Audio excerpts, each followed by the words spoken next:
పోతుగంటి వీరయ్య టీన్ shed నిర్మాణము ఈ gas cylinder బుడ్డితో పేలడం జరిగింది.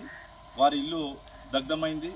వాళ్ళ ఇంట్లో బియ్యము, పప్పులు, ఉప్పులు, కట్టుబట్టలతో సహా దగ్ధమైంది. ఆ దగ్ధమైన ఇంటికి ఈ సురేష్ అనే అబ్బాయి యువకుడు వచ్చి కాపాడడానికి వచ్చినప్పుడు ఆయన 2 కాళ్ళు కూడా కాలిపోవడం జరిగింది. చాలా బాధాకరము. ఈ మానవ సేవనే మాధవ సేవ అని భావించి పూర్వ విద్యార్థులు 2002-3 బ్యాచ్ ఇక్కడికి విచ్చేసి మరి మా చిరు ఆర్థిక సాయం అందించడం జరిగింది 2 కుటుంబాలకు కూడా.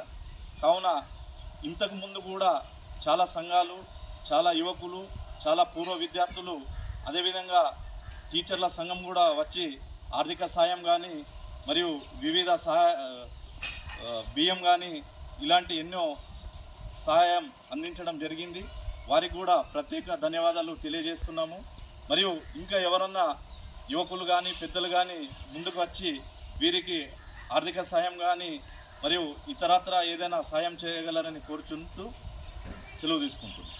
ఈరోజు సాలూర యువత అంతా ముందుకొచ్చి గత 2 వారాల కింద అగ్ని ప్రమాదంలో గ్యాస్ పేలి 2 కుటుంబాలు నిరాశ్రయులయ్యారు. అందులో ఒకతను వాళ్ళని కాపాడబోయి ఆయన కాళ్ళు కూడా కాలడం జరిగింది.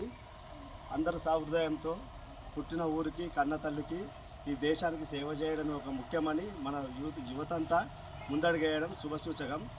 ప్రతి ఒక్కరికి ఆపద అనేది వస్తుంది, కానీ ఆదుకోవడం అనేది చాలా గొప్ప విషయం. ఇలా అందరూ ముందుకొచ్చి ఒకే తాటిపై ఒక చిన్న మెసేజ్ పెట్టగానే స్పందించి మా మిత్రులందరూ ముందడుగు వేయడం అనేది చాలా సంతోషకరం. వీరి యొక్క బాధని మేము చిన్న అమౌంట్తో తీర్చలేకపోవచ్చు, కానీ సింధు కలిస్తే బిందు. అలాగే మన సాలూర గ్రామంలో కూడా చాలా ప్రజలు ముందుకొచ్చి రాజకీయ పార్టీలు కానీ సేవా దృక్పథం ఉన్న చాలామంది ఆదుకోవడం జరిగింది. వివేకానంద సంఘం కూడా ఆదుకోవడం జరిగింది. అలాంటి సంఘంలో సభ్యులుగా ఉన్నందుకు కూడా మేము సంతోషిస్తున్నాం. చాలా మధ్యతరగతి, పేద తరగతి ఉన్నా కూడా చాలామంది మా